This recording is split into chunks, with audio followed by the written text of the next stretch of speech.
Welcome back to the Retro Sports Gamer channel.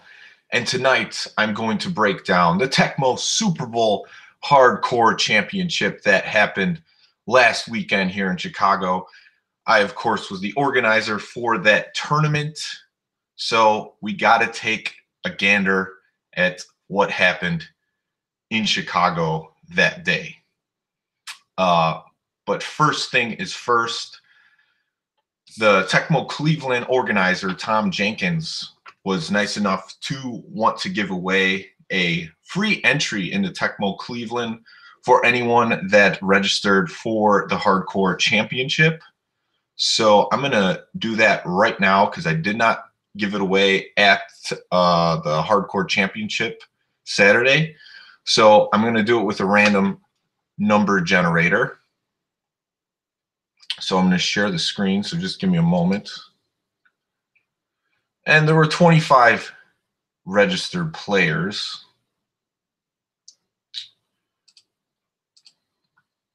So it's going to be a random number generator 1 through 5.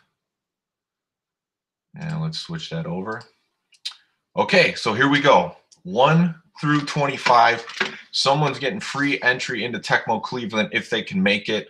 The only way I will generate another random number is if someone wins that either, like, definitely won't be going to Tecmo Cleveland. So let's do that now. Generate. Here we go. 8. Number 8. Mort wins free entry into Tecmo Cleveland. Go figure. So now Mort not only won the paid entry into New Orleans, but he wins the free entry into Tecmo Cleveland. So congratulations, Mort. We'll be talking about Francis Mort a little bit on this Google Hangouts tonight. So good job there, Mort. And I know he will probably be for sure going to Tecmo Cleveland. So I'll reach out to him and let's get on with this recap. So I'm going to stop the screen share for a moment. I wanted to talk about just how this tournament came to be, first of all. It's something that's been in the back of my mind for years. Matt's in the chat saying, Mort needed that. Yeah, he's probably the one guy that didn't need that, but he'll be there and he'll be a top competitor. What's up, Adam? How's it going?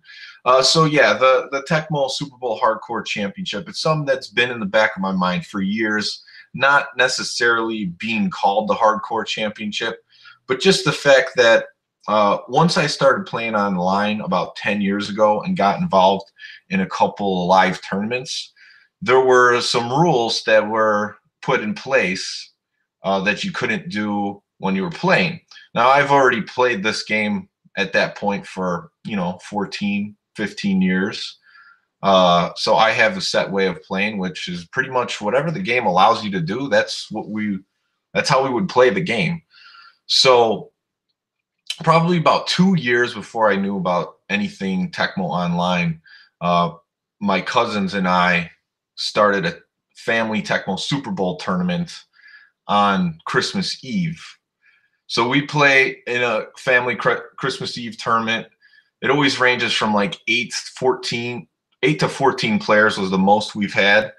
And we just play however the game is in its natural state. That's how we would play. So I remember pondering changing it at one point after I played online and in the first Tecmo Madison heading into that Christmas Eve. I'm like, I played in Tecmo Madison 6. Am I going to change the rules for these guys? Because probably only about 4 of us, 5, no, 5, I would say 5. My cousin Chris is pretty good. So there's probably about 5 of us that are really competitive. So I was like, am I going to change the rules on these guys? I mean, I grew up playing the game with them, and we've never had this rule set. So after thinking about it a while, decided, no, we're not changing it. Whatever the game allows you to do, that's how we're going to do it. So we did that. I kept it the same way. Really only my cousin Ryan's the one who will attempt the nose tackle dive lurch. And he'll get me a couple times, but once I noticed he would do it, I would just call a running play and take it to the house. It was pretty much that simple, because he would get into a pattern of doing it multiple plays in a row. And I knew I could burn him with a running play. There's quite a few run plays that can burn a attempted lurch. And there's also passing plays, especially with faster max speed quarterbacks, 25 max speed or higher, where they're going to get burned if they try to lurch you. So I never changed it there for the family tournament. So I've been playing that way. We've had the tournament now, 12 years, and never changed the rule set. So we've been playing that way all along. And then fast forward a little bit, we do the equalizer tournament in October last year, 2017. And as I'm going through the stream footage, I hear Flo on the mic, and Flo's probably known for being, not only one of the biggest smack talkers, but one of the best players in Chicago, if not the best historically. So he's saying on the mic, like, I've always thought lurching's overrated, but that's just me. And so he was the first like serious elite player that I've heard say that before. So then I'm like, I wonder if the game, if people would play hardcore style, that they recognize that it's really not broken. It's just a move that you could take advantage of sometimes against certain teams, certain quarterbacks. So I never had like an in-depth conversation with Flo about it. I just heard it on the stream afterwards that he didn't think it was any big deal. After that, go to the D-Men Tap guys that I play with, and I'm shooting this idea at them. Like, hey, how about we just play no gameplay rules at all? And you can put your players anywhere, whatever the game allows you to do. And they're like, okay, yeah, we could do that. That's no big problem. Next thing, this is the last thing. I'm talking to Halifax from the NHL 94 community on one of the retro sports gaming monthlies. And I'm talking to him and Troy, and I'm like, is there any in-game rules that you guys ban in NHL 94? Because that's one of the other established retro gaming communities.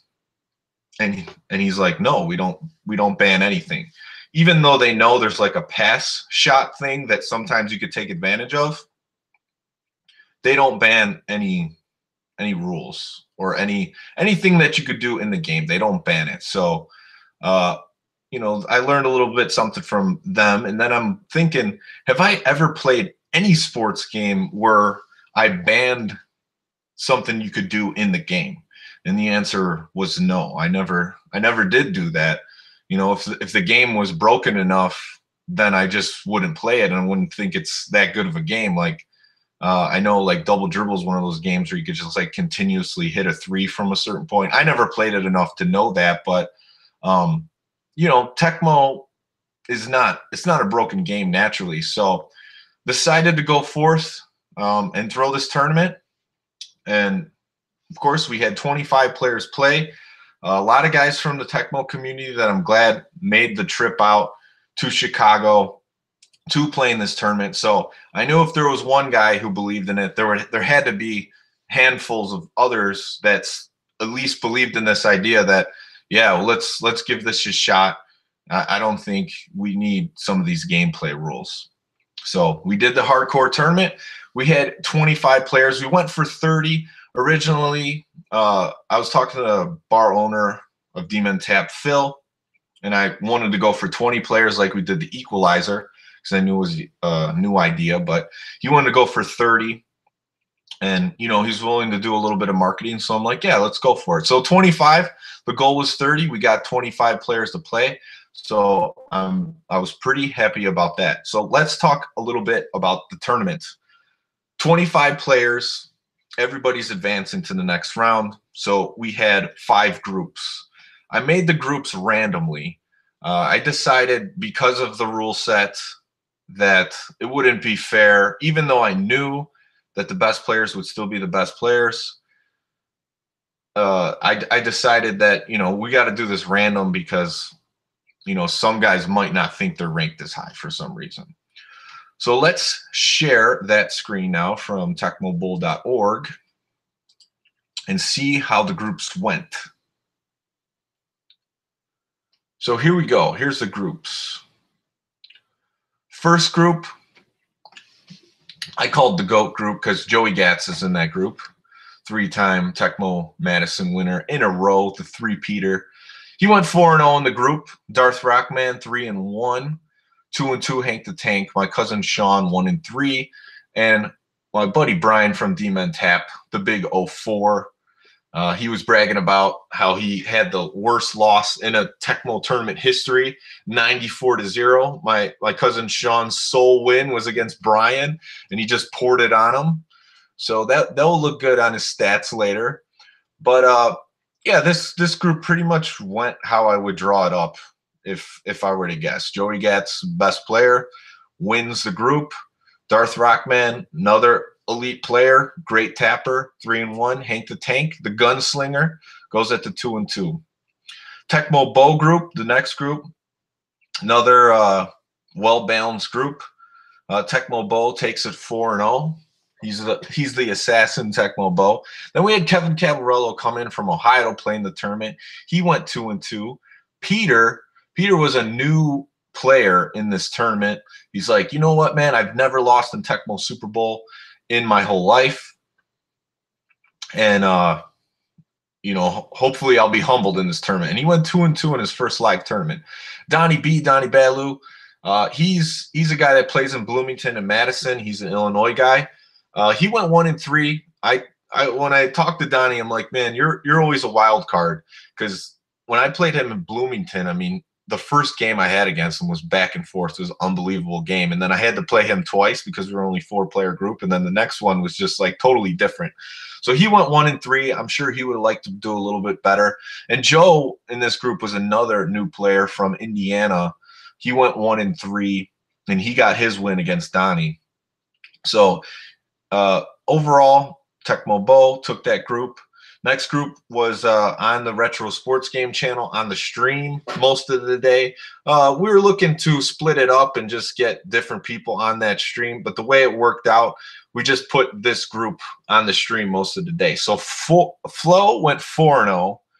The Shark from Michigan, 3-1. 8-Bit from Minnesota, 2-2. Phil Nauman, the bar owner of D-Men Tap, 1-3. And then Anson, another new player, 0-4, signed up the day before. So this group, again, 8-Bit was the wild card. He played very well in this tournament. The game he had with Flo, that's a good one to go watch, the 8-Bit Flo game. That's an OT game. It could have went either way, but he ended up 2-2. The Shark, he really had a game plan down for the teams he wanted to use, and he was just able to beat Phil and Anson pretty handily. And then Flo, of course, he took the 4-0. He snuck out that one versus 8-Bit that could have went either way, but he won the group. Next group, Mort Magic group. Mort 4-0, no surprise there. Sammy Smith, veteran Tecmo player, great experienced player, 3-1 from Minnesota. Shella Bay, Chicago guy. He surprised everyone in the Equalizer tournament with a second place after filling in for Flo because he came late to the tournament. He was late again to this one, but it wasn't too bad because we were still in group play when he came, so we just had him finish out the groups. Then we had DJ Psycho Joel. He has had some experience in live tournaments, 1-3. And then Joe's another new player, 0-4. He actually heard about the tournament a few days before from one of the YouTube videos that me and Mort did. So he made an appearance at the tournament. And, he knows that he has to practice a little bit more, but he's totally into it. And I hope that he comes out and continues to play with us at D-Men Tap. Last group was my group, me and DPS, two veterans at D-Men Tap. I thought that this group would probably be the weakest out of them, but it turned out to be really competitive. Kumasi I learned he has some experience online, But he's new to the live tournament scene as far as I know. But he said he played at TTL. And Marcius, another Chicago guy, another new player, he came in with some game. The reason Marcius, honestly, he had some good defense. When I played him, he held me like 14 points at the Lions. So he had some defense. Whenever you come into Tecmo with some good defense, that's probably your best asset because you could hang around in any game and the Tecmo gods can strike at any moment. Stevie J, he has a little bit of Tecmo live experience at tournaments. I'm sure he would have liked to do better, but he was in a tough group. I saw he did have some close games. So, 0-4, but if he plays again, I'm sure he would do much better in a different group. Yeah, Kamasi beat me, and then me and DPS had a great game. I beat him on the last drive on a touchdown, and I believe DPS maybe dropped one to Marcius, if I'm not mistaken. So, yeah, that was a really well-balanced group. We got a couple new guys that had no clue what they could do, but they turned out to be good players. And in the chat, Deontay Jenkins is saying, congrats, Flo. So that rounded out the groups right there. So let's take a look at the bracket. So I'm going to break down the bracket for you, and then I'll go through my personal tournament report after that. All right, let's look at the bracket here. So we had a nice bracket printed out. Phil hooked it up with this. Also, Surly sponsored the tournament, Brewing Company. They had some specials on tap that day. Nice session pale ale. Just drinking a bunch of their extra Citra pale ales yesterday. They're good, lighter pale ale if you like that flavor. I was digging them, and I'm glad they were able to sponsor the tournament. And Adam from the chat saying no NBA Jam tournament. There's one that coincides with the Cleveland tournament. I recommend getting there. It's August 5th in Cleveland. It dedicates a whole day to NBA Jam. So if you want to play an NBA Jam tournament, that's going to be your best bet this year. All right, so let's look at the bracket. So the way it turned out, we did like the lottery. So the 4-0s all got top seeds. 0-4s all got bottom seeds. The point differential didn't matter. So what you had is Mort, Tecmo, Bo, Joey Gatz, and Flo is the first 4 seeds. And that probably on paper is what everyone would have expected, is those 4 guys with the top 4 seeds. They were the only ones that were 4-0. Let's take a look at the bracket. So Marcius, he handled Joe pretty good. Joe was the newer player. Marcius, he's looking like a competitor for sure. So I'm looking forward to what he can do in the future. He moves on. Chris versus Brian. That game was on stream. We were able to get the People's Champ on the commentary on TGFN Retro. So TGFN Retro, you see here, they came in and did their own stream for the tournament, which was a huge asset. We had Troy G. Beelan as the main guy running the stream as the play-by-play commentator. And the way Troy's been doing it, he just takes color commentators from everybody that's at the tournament. And for this particular game, we knew it was going to be lopsided, but it was great to have Brian, who's such a good sport, and then the People's Champ and Jay Money, Jock, Chris's 2 brothers. That's a good game to look at on the TGFN Retro stream. The People's Champ's known for being just one of the most obnoxious guys at Tecmo Madison tournaments, but he's hilarious. So if you want to see that, take a look at the TGFN Retro stream at like the 5-hour, 8-minute mark. They get on the mic. It's a good time. They won't disappoint. Then Anson, after going 0-4 in one of the toughest groups, plays Darth Rockman, only loses 14-6. So he started improving there. Ben, I would expect him to probably win that game by a larger margin, but he moves on anyways. Gats, of course, has the bye. Kevin and Phil, this game was an excellent game. I wish it was one we could have had on stream. Phil's the bar owner. Kevin Cabarello comes in from Ohio, just took fourth place in his own tournament, the Tupa Bowl. And Kevin and Phil went at it. There was a point at the very end of the fourth quarter where they're like at midfield and both guys tried kicking a field goal and it was short or either missed. And there was still time left on the clock for one last JJ.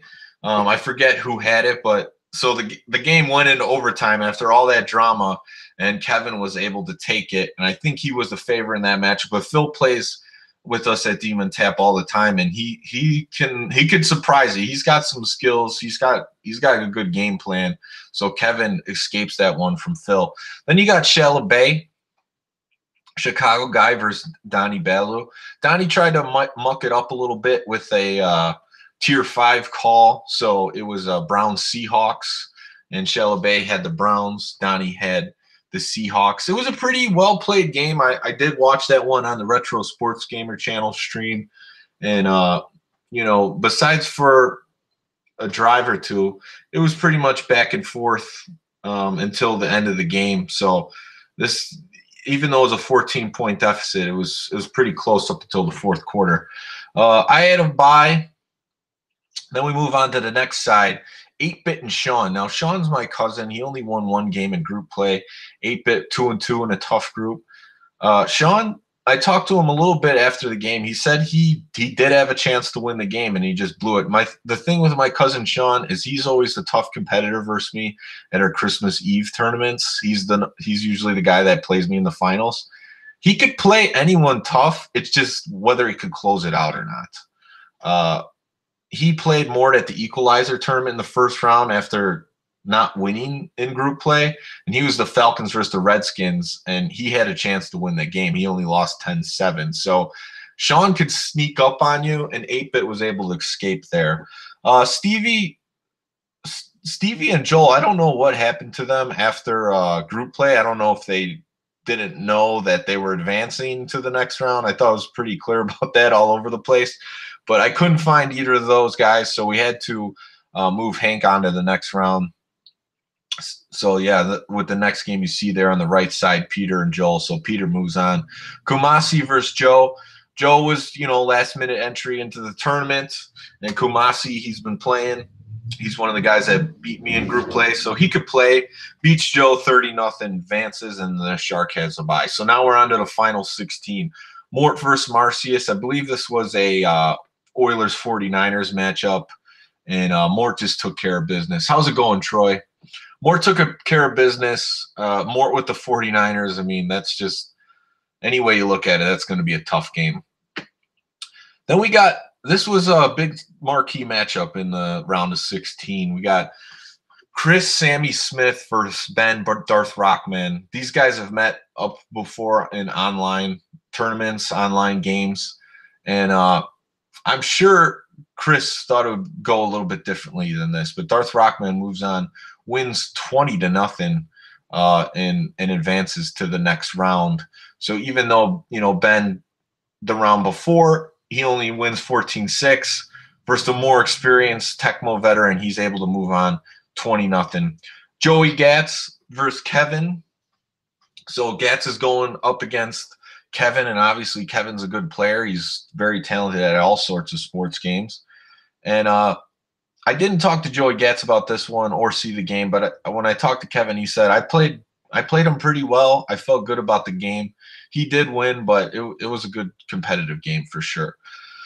Then the next matchup was between me and Shella Bay. Now, this is obviously not a guy I wanted to play in my first game in the bracket because Shella Bay came to pay to be in the tournament that Monday before, shows up to Demon Tap.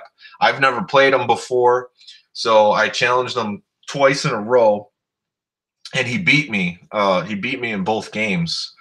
So, that wasn't looking good going into the tournament and into this game, but I'm glad I did play him because I was able to adjust to his unorthodox play style because basically – defensively, he's very aggressive. He's not afraid to charge the line and break defensive lineman free to come in.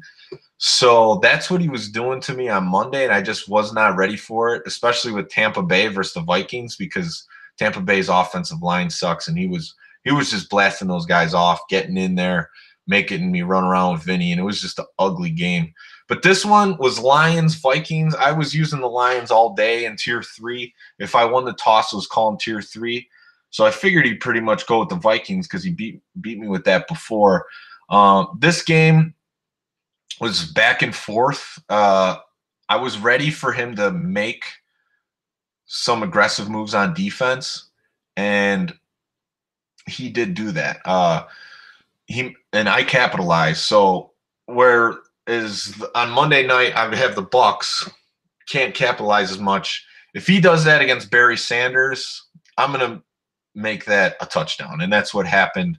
At least once he charged the line, bounced off, didn't get it, and just took it to the house. But I mixed some passing in there too. The game honestly came down to I was up 21-14. He stopped me on my last drive, so he had a couple shots at the end zone to tie it, and I was able to get my first win against Shallow Bay ever. And 21-14 took that one. Next, taking a look, Tecmo Bow versus 8-Bit. Tecmo Bow he had some really impressive games in group play. He was on stream with Kevin, and he just beat him like 50-something to 3. And Kevin's a good player, so Tecmo Bow, if you have a couple things not go your way, he can just turn it on and score points in a hurry. He's very quick to recognize burn routes, and he'll just get down the field quick. So he plays 8-Bit. This was an interesting matchup because when Tier 4 was called, we weren't seeing this a lot, but 8-Bit went with the Steelers, and Tecmo Bow went with the Jets. So I guess he felt most comfortable with the Jets in that tier. You know, Ken O'Brien's got a little bit more passing speed, pass control.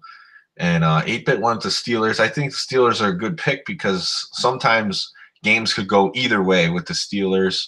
You're expecting something big from your defense. If you get a defensive touchdown, that could really swing the way the game's played. And that's exactly what 8-Bit got in this game. First drive for Tecmo Bow, he gets a scoop and score. So 8-Bit's up 7-0, and then they have to battle it out after that. Tecmo Bow does battle back, but he just falls short, 17-14. So this was looking like the first big upset in the tournament, even though 8-Bit's a great player, and he almost beat Flo earlier in the tournament. You know, Tecmo Bow, I think most expected him to win this game, especially because he won the Equalizer tournament. He won Bloomington Tecmo in January, so he's been kind of like dominating the Illinois tournaments, but he's eliminated in his first game in bracket play. Then we move on to the next round. We got Hank the Tank versus DPS. DPS is in his home bar against Hank the Tank. I believe they played a tier 3 matchup. DPS said he chose the Lions, which were the favorite pick in there, but he said he's not that good with the Lions, so he kind of regretted picking them. Hank the Tank, what he was able to do in this tournament is, because we used the tier list, is he was able to play to his strengths. He didn't have to be forced into a team that doesn't benefit him. So, like, Hank the Tank, he's an experienced player. He plays with Joey Gatz all the time. He didn't have to play like a Cardinals-Steelers matchup. If a tier was called, he could take the best passing team in that tier. If he won the coin toss, he was just calling tier 1, so it could be an Oilers 49ers matchup. So Hank the Tank was able to sneak one out of DPS here. I think most people thought that was an upset. It might be a wash. Hank the Tank's a gunslinger. If he's able to use a team that plays to his strengths, he's a tough competitor. Then we have Flo versus Pete. Pete was a newer player in the tournament. I believe they played a Niners-Oilers. I talked to Flo after this game, and he said that, I beat him, I shut him out, but it wasn't like he was bad or anything. He was a pretty good player. I think he was the 49ers over the Oilers, so for him to only score 17 points with the Niners versus a newer player, that's saying something. Peter's looking to to play in some more live tournaments, play online. So he has the Discord information for the Tecmo Super Bowl Discord and the GB LAN. So he should be around playing some online games. Flow eliminates him there. Then we have Kumasi versus the Shark, 24-10.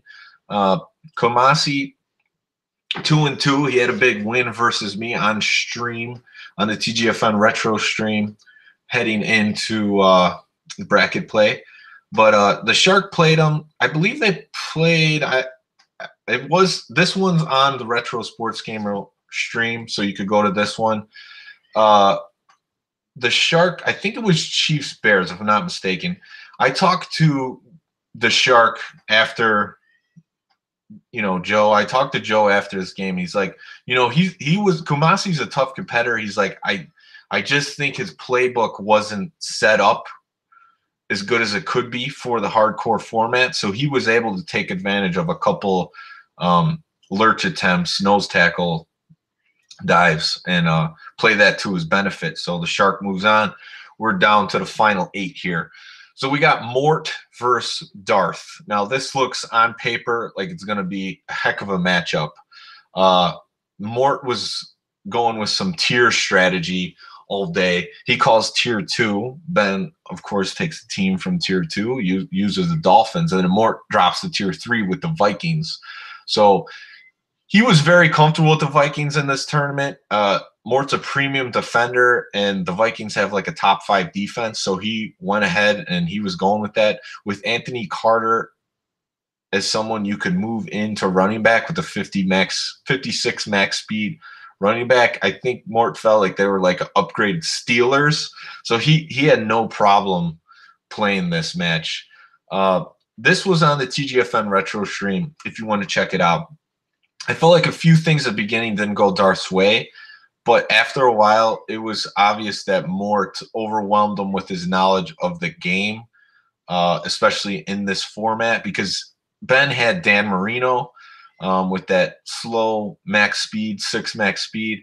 Mort did take advantage of a couple lurch attempts in this one. So he knew the format. And he was in his head for sure. That's one thing I could say. I'm sure Darth wishes he could have had this one back. He could have made this a close game if they played again. But in that game, Mort just overwhelmed it with the Vikings defense. Then we have the game versus me and Joey Gatz. Now, looking back on the TGFN Retro stream, Joey Gatz is on the mic and he's saying, I need to call tier 4. I need to win this toss and call tier 4. He's like, otherwise, it's going to be Oilers-Niners. Now, if I won the toss, I was definitely not picking tier 1. I just lost the matchup, Oilers versus Niners. So I think he just thought that players that weren't, as good were going to pick tier 1. So he picks tier 4. I go with the Packers. I'm comfortable with the Packers because they got Mikowski with the 25 max speed.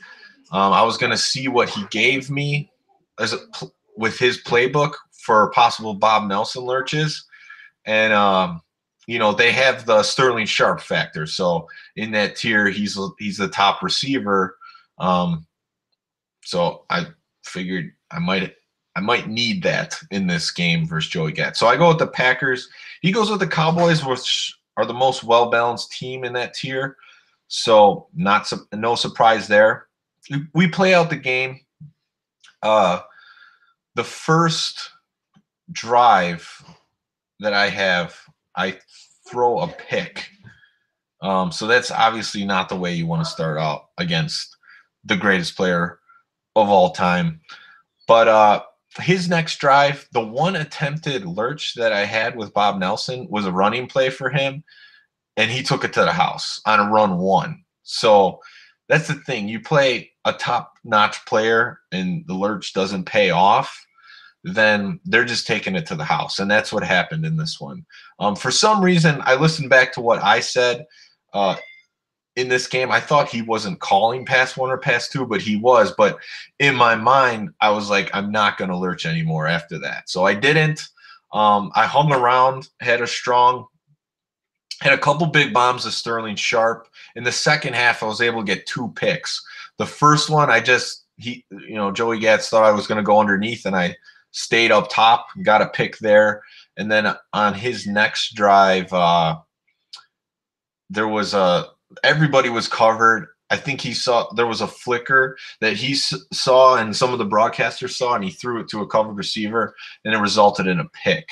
I did see that he was covered, but I was fortunate to get a pick on that because it's not like the Packers are blowing you out of the water with their interception ratings. And then after that pick, I was able to punch it in. I got one lucky catch to Kemp, who was pretty much covered, but he made a covered catch. And then after that, after I got that gift from the Tecmo gods, I was able to punch it in. And 21-10, so that was a huge upset right there. I was able to get a win versus Joey Gats. And that was the first time I played him since like 10 years ago online. So that was a great game versus Joey Gats. Moving on to the next round, 8-Bit Hank. This was another 49ers Oilers. I believe Hank called it. Don't know what happened in this one in detail, but Hank won handily. And the thing is, Hank was playing to his strengths.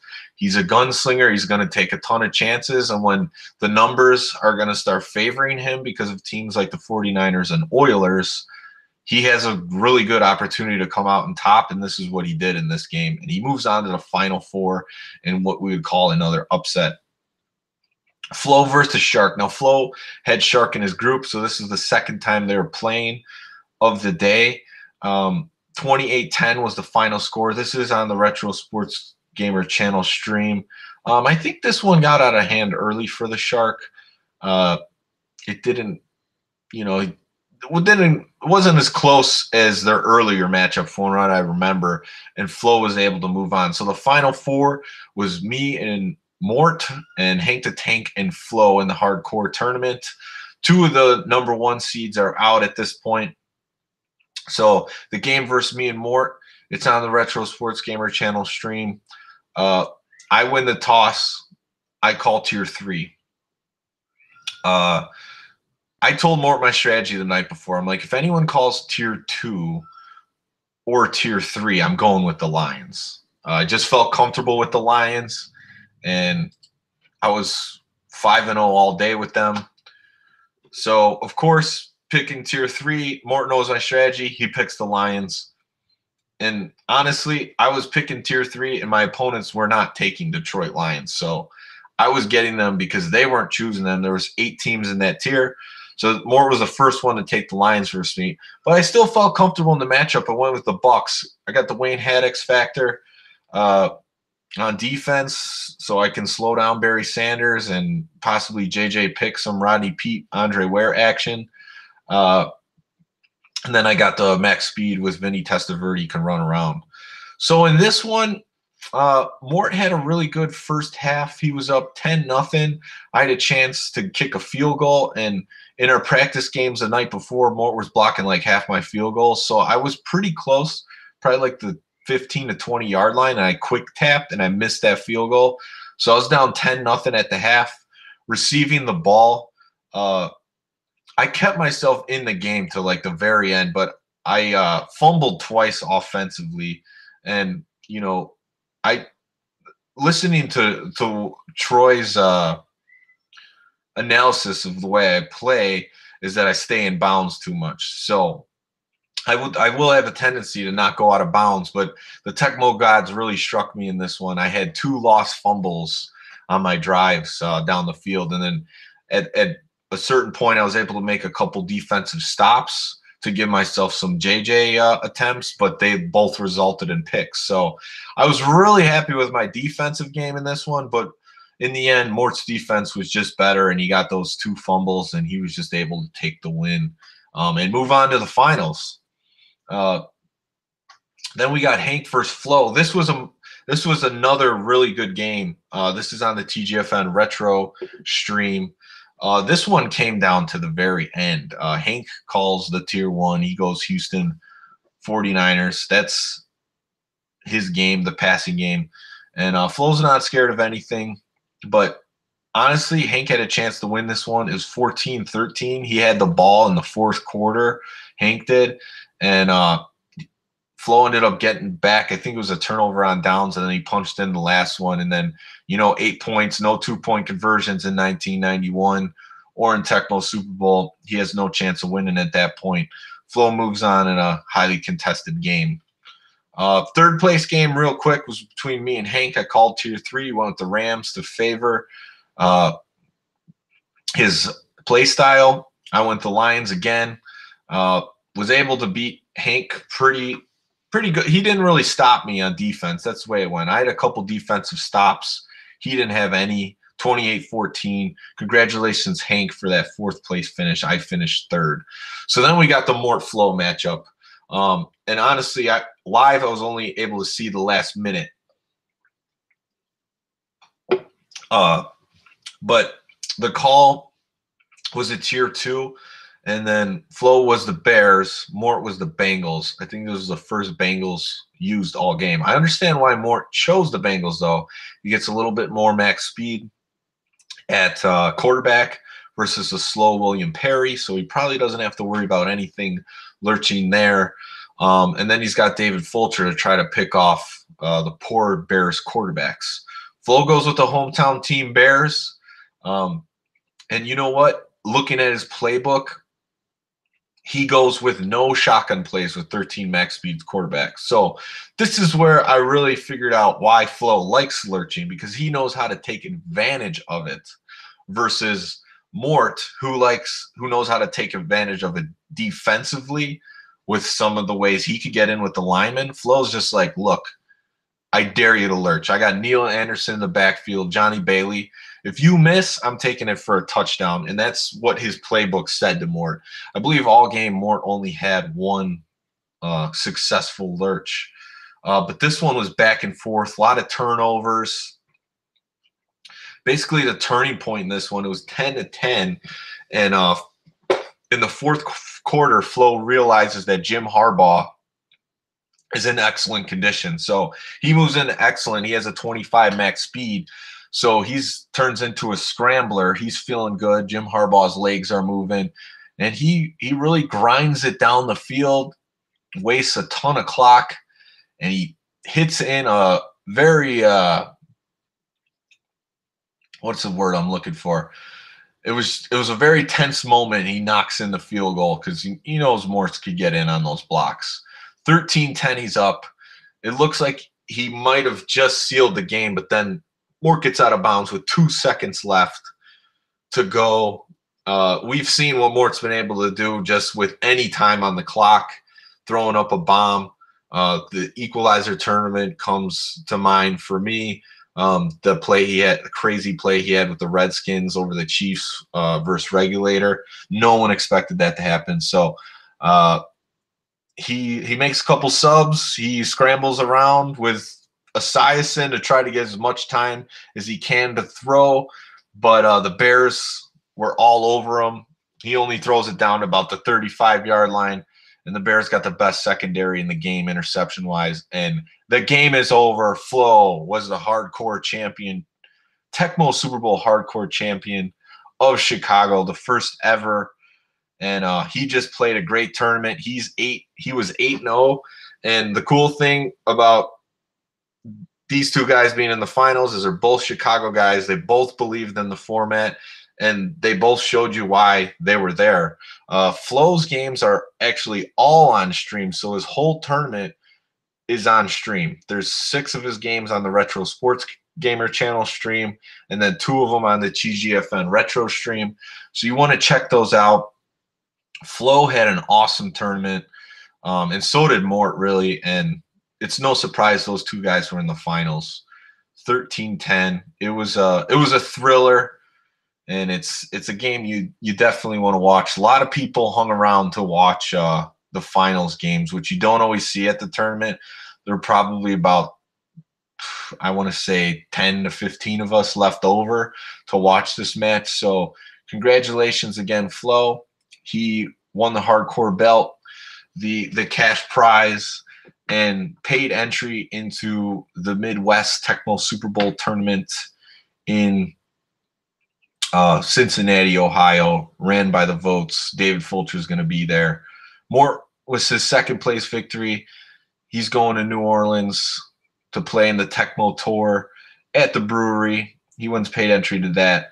I won paid entry to Tecmo Cleveland. I am going to pay for someone to play in that, but I'm going to the Midwest Tecmo Super Bowl tournament, so I won't be able to make that the next weekend. But we're probably going to do a satellite at Demon Tap on one of the Mondays, Tecmo Super Bowl, to play for that Tecmo Cleveland entry. So that should be fun. I'll update you guys on that. And then Hank the Tank, I've paid for his entry into the Millard's Mayhem that Sammy Smith throws in Minnesota. So he was looking to go to that tournament anyways. So congratulations, Hank the Tank. You get into that tournament. And that was the Tecmo Super Bowl Hardcore Championship.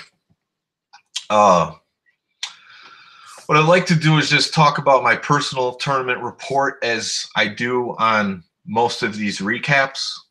So I just have to really go over the group play because I've talked about my games, but I'll probably get into a few of them again. Of course, the Joey Gats game. But I played Kumasi, Marcius, Stevie J, and DPS. So I'm gonna be pretty brief with these. But first round, I play Stevie J, call tier 3. He goes with the Falcons, and I go with the Lions.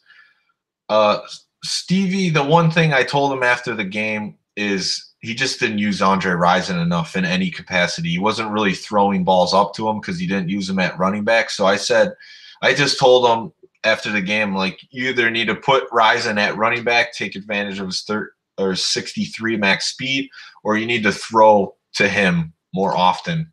And Flo's in the chat. He says, great recap of the tournament. So thanks, Flo. I appreciate that. So yeah, I played Stevie J. And it just was a lopsided matchup. I just don't think he utilized the team to the best of their ability. Next round, I played Marcius. Marcius surprised me with his defense. It was a Redskins-Lions matchup. I called tier 3. And really, besides for 2 fumbles he lost and gave me short fields, which I scored touchdowns, he pretty much locked me down the whole game. But he really wasn't doing scoring either. He only had 3 points up until the final JJ of the game that didn't really matter. So it was 14-10. It was 14-3 at that point. So I was able to beat him, but he's a heck of a player, good defender for sure. Then I went into the game versus DPS, tier 3. He goes with Redskins. He's comfortable with them. I go with the Lions. This one was really back and forth. I was up 14-7 just before the end of the half, and he gets a JJ touchdown to make it 14-14. So that was a real dagger because I kind of won that half, but he got the JJ. But, the Redskins can do that for you, with their passing game. If Rippon's on, he could hit Gary Clark, Ricky Sanders, some of these guys. So then, it goes back and forth a little bit. DPS is able to manufacture a field goal. And then it's pretty much the fourth quarter. I have the ball down 14-17. And I drained the whole clock on DPS. I was so patient. I didn't throw the ball at all. It's all QB scrambles and runs with Barry Sanders. But the last play, it was getting down to under a minute. I'm like, I got to take a chance at some point because I'm only at the 20-yard line. Have Pete at quarterback. He has Mayhew, so it's Mayhew as a man defender. That's the one guy you don't want to test.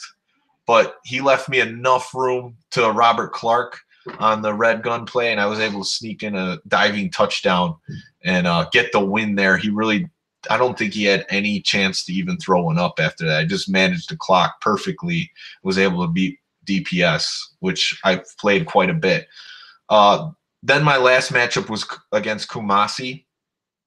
So at this point, I'm 3-0. I'm feeling like, I'm probably going to go 4-0 in my group today. And we played this on the GGFN Retro stream. He called tier 1. And honestly, going into the tournament, I really wanted to use the Eagles in tier 1. But once it came down to it, I'm like, I just can't use the Eagles. They don't have the pass defense to guard the Oilers and the Niners. So I went with the Oilers, which I did feel had a bit of an advantage going into the tournament. But once the game was played, that turned out not to be the case. I was up 14-0 in the game. He did get a Jerry Rice bomb, so he didn't put him at running back at all. In the second half, I had a fumble. He had a scoop and score touchdown, so I was down 21-14. Then he had a good defensive drive or defensive stop. He sacked me for like a 4th and 20, and I decided to punt at that point. And then he got another Jerry Sanders bomb. The one thing Kumasi was doing that I just didn't expect is his JJ timing was perfect in this one to Jerry Rice. So I'm thinking, who really practices Joe Montana to Jerry Rice JJs? But Kumasi does, because he was hitting all of them. I knew it was coming. I was getting Richard Johnson down there, who has a 75 interceptions, and I still couldn't stop him. So that was just a great game by Kumasi to just keep the pedal on the metal and take care of it, win the game 35-21. And that made me think a little bit what happened in that game. You could make a case too, like if some of these tournaments, like you don't allow lurching, some of the stuff that's in the game, like you could sub in any player. Like you could say like you can't JJ time every play. You know, that's something you could say like as a tournament rule, but it's part of the game. It is something you could stop, but in this game with Montana to Rice, I couldn't stop it at all. And that's what he took care of me with in the second half. So good job by Kumasi winning that game. I talked about the Shallow Bay game a little bit already. It was a back and forth game, but because he played me Monday, I was able to game plan for what he would do. And the few times he was aggressive on defense and it didn't work out for him, I was able to burn him. I think I had one big run with Barry Sanders and one big throw to Mel Gray. So with his aggressive play style, when it doesn't work out, I was able to make big plays offensively for touchdowns. If he didn't do that, then, you know, maybe I don't even go on to the next round. But that's how he plays defense, and it does work against some people because they're not expecting someone to take that many risks to break free defenders. The next game, I already talked about this a little bit, but it was versus Joey Gatz. Now, probably everybody there expected me to lose this game against Joey Gatz. He got the tier that he wanted, tier 4. The Packers, I knew I was going to go with them every time tier 4 was called.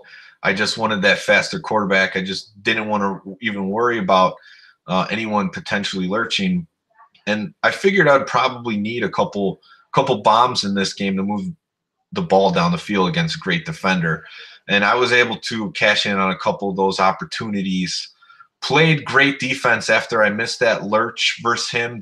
So that's the thing with lurching. The one time I attempted a Bob Nelson lurch was a running play, and he burned me on the run one. He took it for a touchdown. I couldn't catch up, you know, like 70-yard touchdown. And then at that point, I was like, I'm not lurching again this game. And that's honestly what won it for me is my defense. Joey Gatz plays very similar to Mort, and I think the difference is that Joey Gatz hasn't played me in forever, so he wasn't maybe sure where my man defender was going, whereas like Mort can definitely guess where I'm going at this point because I played him so many times. And that's how I was able to get a couple picks in the second half to take this victory. But it was a great game versus Joey Gatz. Honestly, playing in that game, I thought he was even being a little bit too conservative, like just given what the defense gave him. I don't think maybe he tried to chuck up the Novacek once, but I was willing to take the risk to throw up to Sharp, and when I did, they paid off big time. So that was a great game versus Joey Gatz, and I was able to move on to the next round. So pretty much anything I did in the tournament after that, I was already feeling good. You know, I just beat one of the best players ever in the tournament. And really, I played it straight up. The only time I lurched is the time I got burned. I didn't put Sterling Sharp at running back or anything because I even said in like the recaps that I was doing that it's probably not the best option with the Packers because Woodside's already a 44 max speed and Sterling Sharp's a 50, so it's not going to make that big of a difference. But the Packers, you know, they move up when you play this style because they just have a a few things you could take advantage of, and I was able to get a win versus a great player with probably, the Cowboys are a more talented team overall. And then I talked about the game with Mort in detail. He just the Tecmo God struck me in the second half. Let's just put it that way. I missed the one field goal because I was worried about him blocking, because somehow he blocks it like half the time. And really looking back to the game, defensively, I was able to keep myself into the very last 24 seconds. I was still down 13-0, thinking I could get a JJ onside kick, another JJ touchdown. And that's when I knew the game was over. But had those fumbles not have happened, it could have went a different way. But Mort's a great player. He played good. He took what Tecmo gave him, and he moved on to the finals. So that put me in the third place game versus Hank the Tank. Hank the Tank I knew was a gunslinger, called tier 3. Of course, he went with the Rams. I went with the Lions because I was 4-0 with them at this point. Hank the Tank, I was ready for his gunslinging action. Wasn't even worried about him calling run, and I think that's what gave me an advantage. I was able to make a couple defensive stops. Defensively for him, he kind of let me tear him up with Barry Sanders on the run 2 sweep play. He really didn't adjust to it or call it, and I was just going back to that every other play, and he wasn't able to stop me. So I was able to get third against Hank the Tank, and that concluded my tournament. So that's probably the best finish I've had. Yeah, third place. Bloomington, I was fourth place. Went 9-2 in that tournament. Played a lot more games, but I finished 6-2 in my own tournament, and pretty happy with that, because this is really a style of Tecmo I believe in. The game Tecmo Super Bowl is the greatest sports game of all time, and it's not broken. So we should play it at least in some tournaments this way. I understand the Madison rules, the matchup calling, that no lurch. That's a great way to play too. If people want to play with not adjusting their playbooks, that's not my preferred way of play, but I could understand why someone wants to do that. They just have like a nostalgia for those teams having the playbooks, and then it makes some teams better than others because their playbooks are bad. So there's multiple ways you can play Tecmo Super Bowl. I don't think there's any right and wrong way to play the game. Obviously, people have been hacking the ROM now for years to make it better. The last Tecmo Super Bowl that came out, they had spin moves in it. They've added touchbacks, more teams, defensive formations. So obviously there's multiple ways you could play the game, but I was really proud of what we were able to do with the hardcore tournament here. Just proving that the game's not broken. We could play the game just how it came out of the box, and it could be a competitive tournament. And I definitely appreciate the support of the Chicago guys, and Flo with his interviews, emphatic, support for the format, saying that, all tournaments should be this way. They really are the ones who allowed me to even try to throw this tournament at this point, is, the Chicago support for this style of tournament. And it was successful, and I can't really wait for the next time we bust out the hardcore format.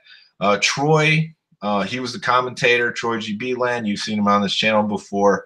He's looking to throw a tournament in Green Bay on October 20th with the hardcore rules. So I'm really happy that someone else is recognizing that, yeah, it didn't really change the format that much. He's probably figuring, the Tundra Bowl already has the established tournament in Green Bay. So if he throws that tournament, I'll be there for sure. And then one other thing I wanted to talk about is I like to, I make adjustments. The tournaments I've thrown have been a lot different than other tournaments. I heard some of the players when I was reviewing the streams and then talking to them that there should be some adjustments to the tiers. Hardcore for life. Flo's hardcore for life. Thanks, Flo. And Flo was one of the guys I heard talking about the tiers on the stream. So they will be updated to reflect a little bit better sectioning. So like Oilers and Niners are going to be their own tier. So if someone calls tier 1, those are probably the 2 teams that are going to get chosen. But of course, the thing about the tier list is you have the flexibility to use any team underneath. So if you're not comfortable with that team, pick the Raiders, pick the Eagles. I don't care. Pick a team that's to your strength. These sports games that I've played throughout the years, I've never played them besides Tecmo Super Bowl that I have to know how to use every single team. Blitz, the cabinet I got back there, I only use like 2 teams in the whole game. I use the Colts with Peyton Manning, who's crappy in the game, and then I use the Bears with Cade McNown. I don't like to use any other team, but if I use those 2 teams, I pretty much beat my opponent easily. So I like the tier system for that flexibility. You just pick a team that you're comfortable with. I think Hank the Tank's performance really proved that he took advantage of the tier list. He's like, I'm a passer. If someone calls this tier, I'm taking the passing team. If I win, I'm calling tier 1. I'm going with the 2 best passing teams in the game, and I'm going to see what happens. And he was able to pull out 2 upsets and a 4th place finish. We got Kane Elbestein. Tiers ruin the aspect of having fun. Maybe I want to play as the 1990 Patriots in NES Tecmo Super Bowl. Yeah, so that's another thing. The tier 5 in the tier list is designed to have the Browns are a superior team just because they have the best quarterback. He's a top 5 quarterback. Other than that, I mean, they're just as slow as the other teams in that tier. But, there's a lot of tournaments where you could call matchups, and then you end up with Patriots, Colts, and you're like, I don't practice this matchup because I don't want to play it, because it's like playing Tecmo Super Bowl for the Super Nintendo. It just slows down the game. I understand that's a strategy for some people, and they are just taking advantage of the rules, and that's fine. But when I play that matchup and I lose it, and I'm like, well, whatever. It was Colts, Patriots. What's the skill? There's definitely a skill to it. I just don't enjoy those matchups. So tier 5 has the Seahawks and the Browns in there as the elite team.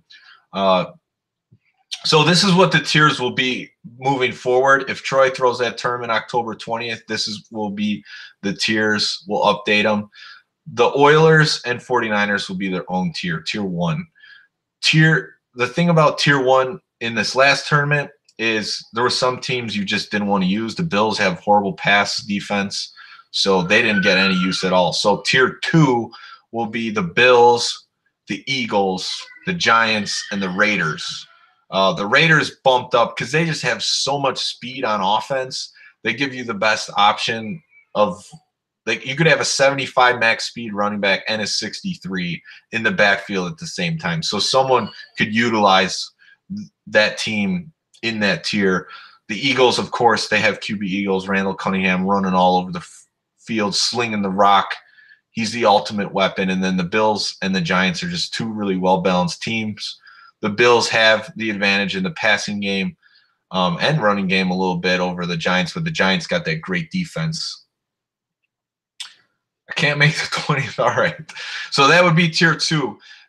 Now, this one I adjusted even from when I posted on tecmobull.org is tier 3 will be the Chiefs, the Bears, the Dolphins, the Bengals, the Lions will move up, and the Rams. I think it's time, at least for me, to stop pretending like the Rams aren't an elite offense in the game. When you really look at the Rams, they were 6-3 in this last tournament. They're a complete offense in this format with Flipper Anderson in the backfield, 56 max speed, Henry Eller, 56, 81 receptions, tied for the best receiver in the game in that area. They got a quarterback with the 63 pass control. So he's a top of the line quarterback, pretty good passing speed. Their offensive line's good, and then they even got a few utility guys that are worth something. Buford McGee, running back, 44 max speed, 50 receptions, and then you got the tight end, Houlihan, however you say it. He's got the hands out of the tight end spot, even though he's slow, 56 receptions. So they really are a complete offense. So they're moving up a tier, and so are the Lions, because the Lions are just built for this format. They have Jerry Ball for those quick lurch dives if you want to try them. Barry Sanders, I mean, he's just the second fastest player in the game, tied with Jerry Rice. So he's elite. And then you have 2 quarterbacks you could switch between depending on their condition, where you're not going to be worried about even getting lurched, and you can take advantage of that and scramble all over the field. And then defensively, the Lions are just balanced. The Rams, the one case you can make against them is their defense sucks, but they do have Kevin Green, which is elite, linebacker, and then they have two usable guys in the secondary, Newsome and Humphrey. They're both like 50 max speed, 56 INT, so they're very usable. So the Rams are getting that bump up, and that's what makes Tier 4 even more intriguing now, because Tier 4 will be the Vikings, Redskins, the Chargers, the Bucks, and the Broncos. So that's going to create some really interesting matchups. Of course, the Vikings and the Redskins have those 44 pass control quarterbacks that could go either way for you in any game. The Vikings have probably the superior defense in that tier, but the Redskins got a few more weapons offensively. They got the 81 ball control offense, so they fumble less. They got good offensive linemen.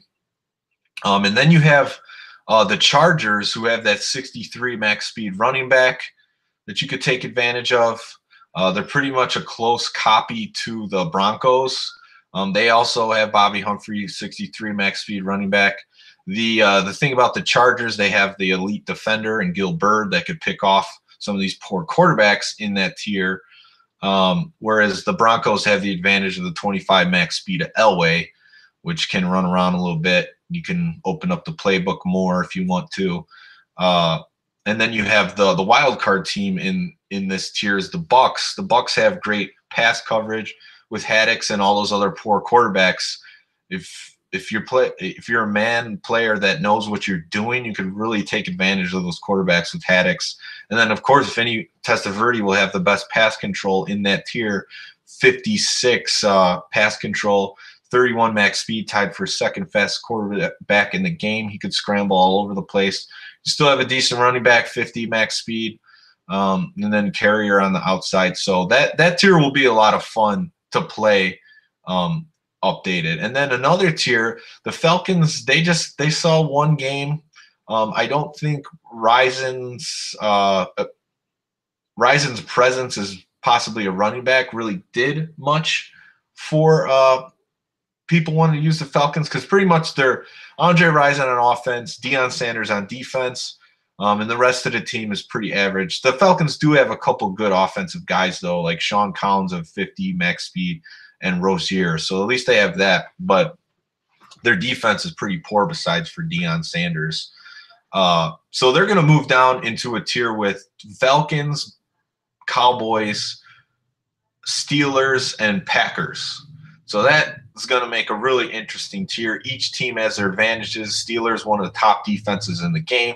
The Cowboys have the overall balance. The Packers got the things you could take advantage of: Sterling Sharp, Magic Man, speed at quarterback, the Bob Nelson lurch factor. And then you have the what's the other team I said?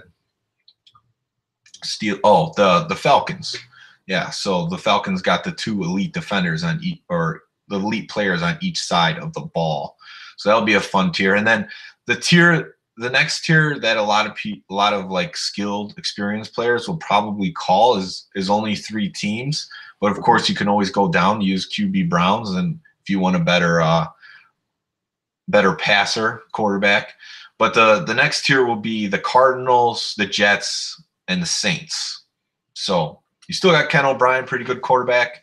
Saints got the running game, all those 50 max speed defenders, and the Cardinals got those 2 safeties that can dominate the defensive side of the ball. Quarterback with a little bit of a max speed at 19, and then of course Johnny Johnson is going to be your star on offense with a 50 max speed, but sometimes he could get the job done. Refugee attorney coming this fall. All right.